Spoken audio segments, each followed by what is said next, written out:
Merci Madame la Ministre. La parole est à Madame Dominique Orliac, rapporteure de la Commission des Affaires sociales.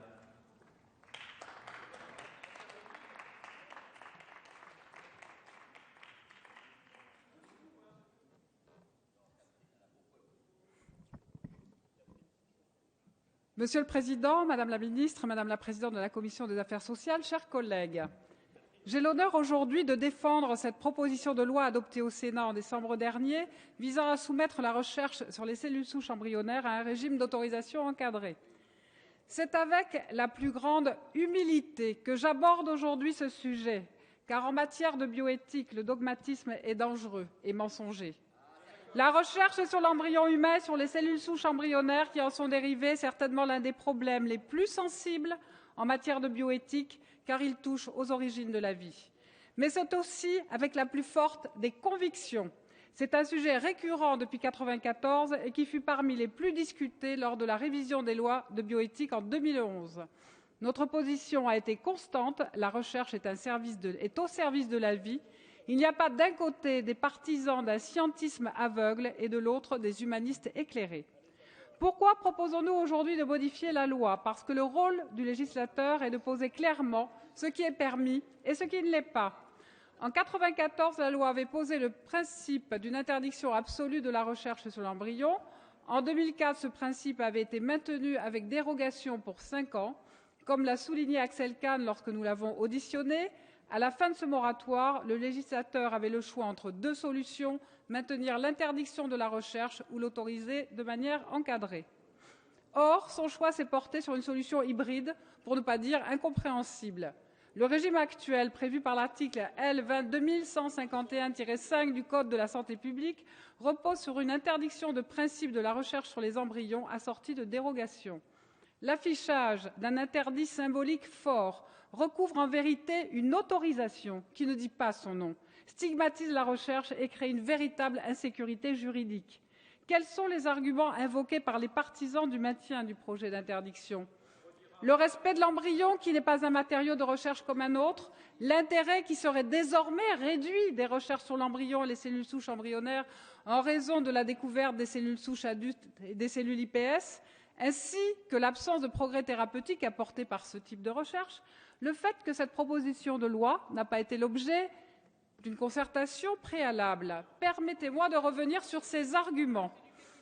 On a, pour commencer, qualifié cette proposition de loi d'offensive ultralibérale, voire libertaire, qui s'attaque à des fondements de notre société. Voilà une posture que j'ai bien du mal à comprendre.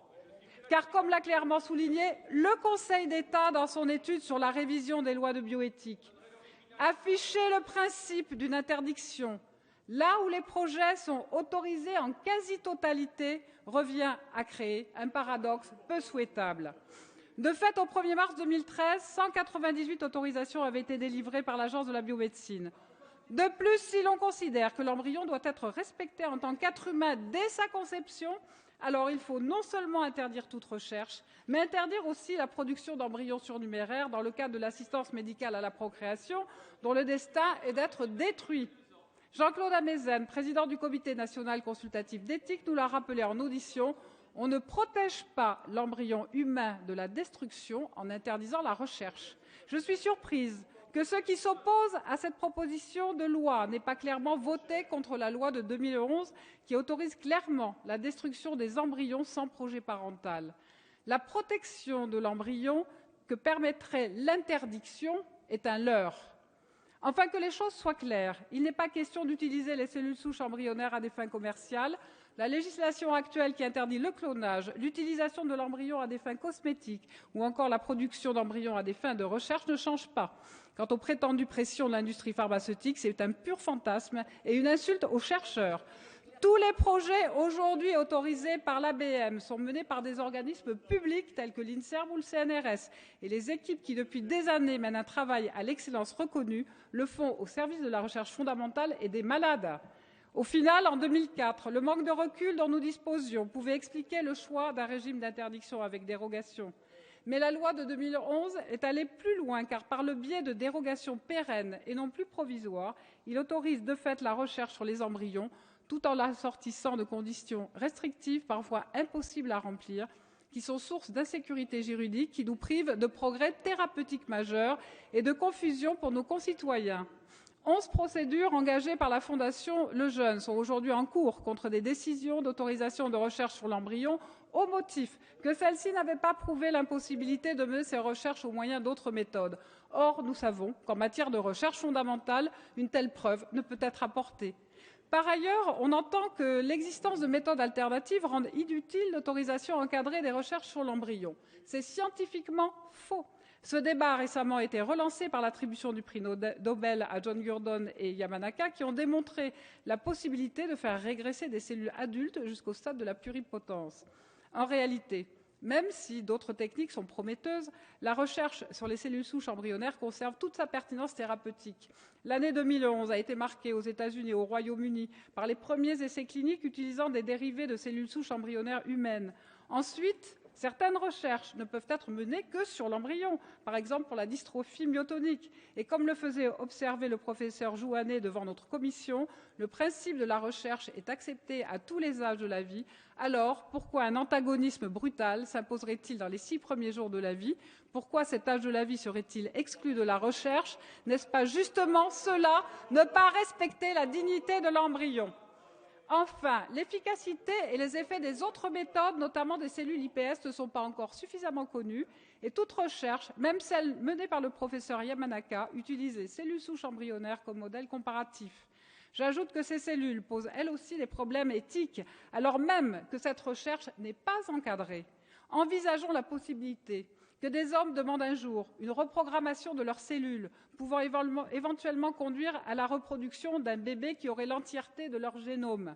Il existe donc un véritable consensus pour dire que les recherches sur les cellules souches adultes et les cellules reprogrammées n'ont pas vocation à se substituer, en l'état des connaissances scientifiques, à la recherche sur les cellules souches embryonnaires, mais en sont le complément nécessaire.